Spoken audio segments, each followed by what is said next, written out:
In my previous video, I tried to explain various basic concepts of economics.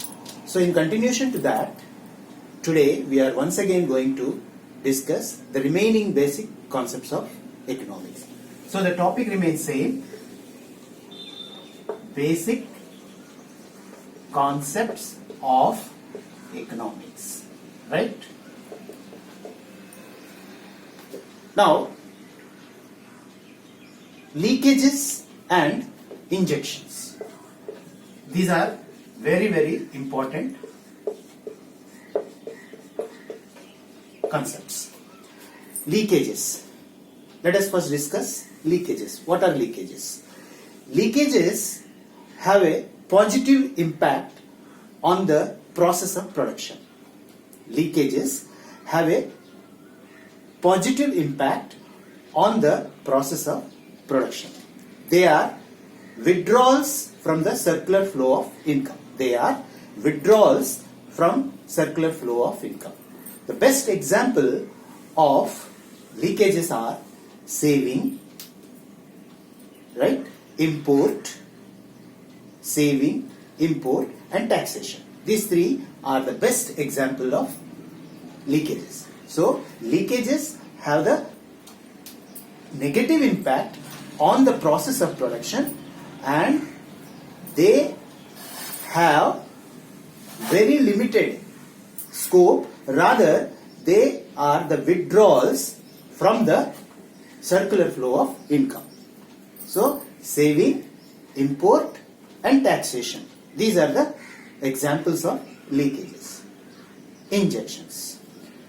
Injections have a positive impact on the process of production. Injection have a positive impact on the process of production.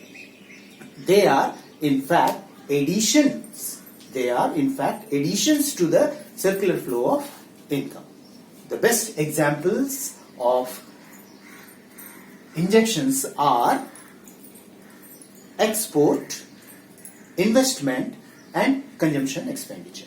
Exports, investments and consumption expenditures. These are the best examples of injections, right? So there are two concepts, leakages and injections. Leakages have negative impact and injections have positive impact, right? Now the next concept is investment. What is investment? Investment is the additions to the existing stock of capital. For example, suppose if I have a small shop, a Xerox shop, right? So I have one Xerox machine and I am the owner of that shop. In due course of time, I purchase another Xerox machine.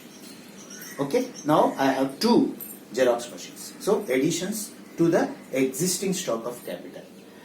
And investment increases the capacity of production. Your productivity will increase due to the investment. So investment, what is investment? Investment is nothing but it is the additions to the existing stock of capital in a particular year, you can call it. You can say in a particular year, whatever we invest and whatever we have, in addition to that, whatever we invest, that is known as investment.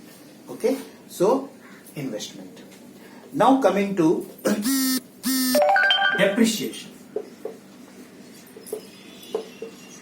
What is depreciation?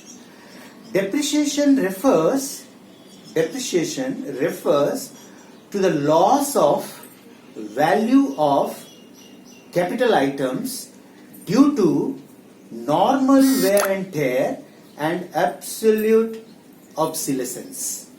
Okay, depreciation refers to the loss of value of capital goods during a particular period of time due to normal wear and tear and expected obsolescence.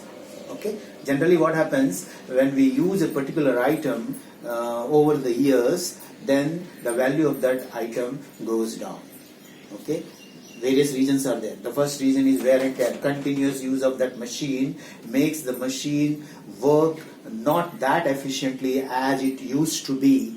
And similarly, expected obsolescence. Expected obsolescence means sometimes what happens, a new thing comes and the old item gets rejected or gets out of date, so we don't use it. For example, as computers, due to the invention of computers, the importance of typewriters is gone.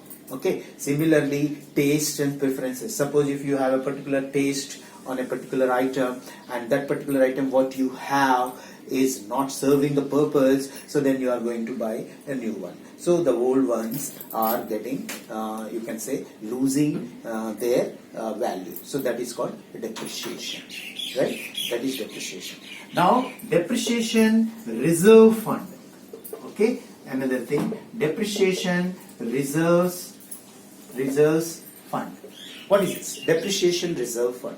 See, when we use a certain item, over the years, continuous use of that particular item, that item gets, you can say, either it doesn't give that performance as it used to give, or it loses its value, sometimes it requires repair. So for that, we keep a fund.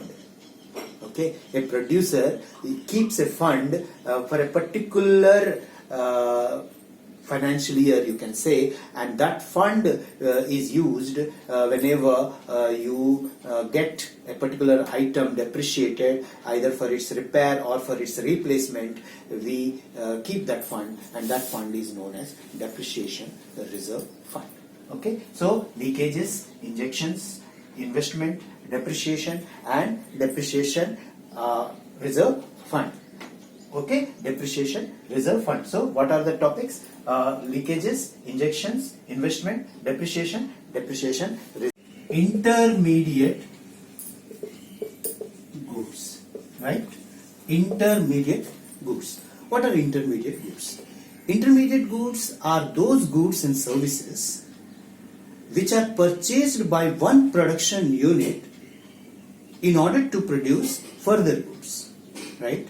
Intermediate goods are those goods or services which are purchased by one production unit to produce further goods of production. For example, sugar. Sugar is purchased by a hotel or a sweet mart. So they prepare sweets out of sugar. So the sugar is intermediate goods. Okay. In other words, you can say intermediate goods are raw materials. Intermediate goods are raw materials because raw materials are used by a production unit by buying from some other production unit in order to produce the required goods. That is intermediate goods. Right? Then final goods. What are final goods? Final goods are those goods which are ready for use. For example, if you purchase a TV, okay, and you purchase from the shop, you bring it to your house, and straight away you can use that. That means a good which is ready to use is called final goods. They have, final goods are those goods which have crossed the boundary line of production. They have crossed the boundary line of production, that is final goods.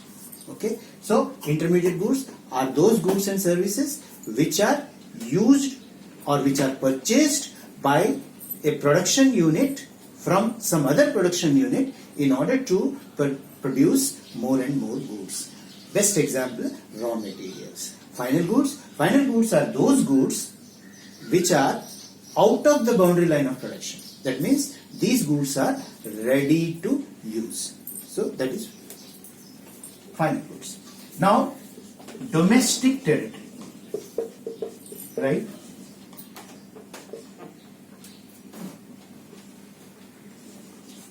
domestic territory, right? What is domestic territory? Domestic territory is also known as economic territory. Domestic territory is also known as economic territory. It is a geographical boundary. Domestic territory is a geographical boundary which is administered by one government, in which people, goods move freely from one part to the other part of that geographical area. That is domestic territory. Domestic territory, or it is also known as economic territory, is a territory or is a geographical territory which is administered by one government, in which the people, goods and services move freely or circulate freely from one part to the other part. That is domestic territory. Now coming to normal resident of a country. Normal resident of a country, right? What is normal resident of a country? Normal resident of a country refers to a person or an institution which is located, okay, in a particular area with the following conditions. Normal resident of a country refers to the person or the institution who fulfills the following conditions, I should say. The first condition is that that particular institution or that particular person should ordinarily reside in that country. Okay, should ordinarily reside in that country. For example, I am residing in this country. Ordinarily, I am residing in this country. So, I am a normal resident of this country. But at the same time, there is another condition. My economic interest should lie for that particular country where I am living. Okay, so whether it is institution or whether it is a person, the basic qualification, I should say, or the basic conditions, I should say, to be a normal resident of India, that you must ordinarily reside in that particular country, and right, and your economic interest lies in that country. Rather, your economic interest must lie in that country. For example, I am a normal resident of India. How? Because I ordinarily resides in Jaduguda, right? I ordinarily resides in this country. So that is one condition I have fulfilled. The second condition is that whatever economic activities I do, those activities or the interest of those activities lies with the country where I am living, that is India. So I am the normal resident of a country. So intermediate goods, final goods, domestic territory, and normal resident of a country. These are the concepts which we discussed now, and basically the basic concepts of economics I have covered, and probably these are enough for you to continue further study or to get a brief of the forthcoming topics, and you will be able to do those topics very nicely. And once you understand these topics, you can get them into that, and when you find a little bit complicated topics in the forthcoming lessons, you will be able to understand clearly and you will be able to do it nicely. Okay, thank you.